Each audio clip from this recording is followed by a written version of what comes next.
جس وقت انسان مرگ الموت موت کے بالکل قریب ہوتا ہے اور اس کی آخری سانسیں چل رہی ہوتی ہیں تو وہ لمحہ انسان کے لیے بہت ہی مشکل دہ ہوتا ہے. تو یہ پہلے چھوٹی سی ایک ویڈیو آپ دیکھیں، اس کے بعد پھر میں اس پر بات کرتا ہوں. لا الہ الا اللہ محمد یہ ویڈیو آپ نے دیکھی ہوگی کہ لوگ، ایک شخص ہے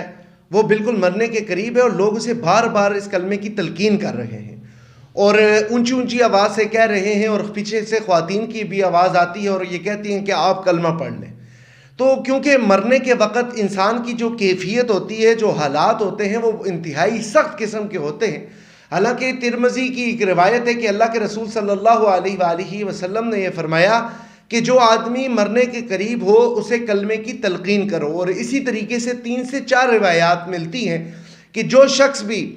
جب تم یہ پا لو کہ وہ مرنے کی حالت میں ہے یا اس کی روح قبض ہو رہی ہے، تو اس کو تم کلمے کی تلقین کرو. اور کلمے کی تلقین اس طرح نہیں کرنی ہے کہ آپ نے جبراً اس کو بار بار یہ کہنا ہے کہ تو لا الہ الا اللہ محمد رسول اللہ پڑھ لے. یہ بار بار نہیں کہنا ہے، بلکہ آپ نے اس کلمے کا ذکر کرنا ہے، اس کلمے کو پڑھنا ہے،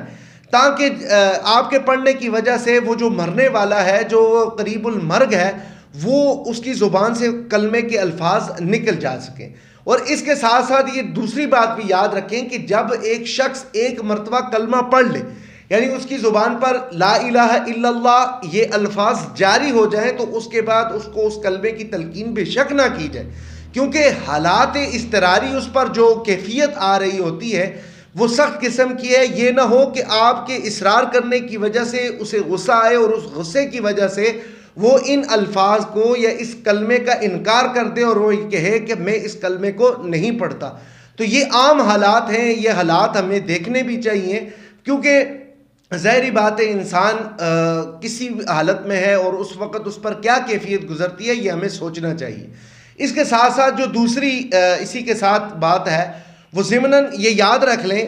کہ جس وقت انسان مرنے کے قریب ہے، اب جامع ترمذی کی جو روایت ہے، اللہ کے رسول صلی اللہ علیہ وآلہ وسلم نے یہ حکم دیا اور ارشاد فرمایا کہ جس وقت کوئی شخص مرنے کے قریب ہو تو تم سورۃ یاسین کو پڑھو.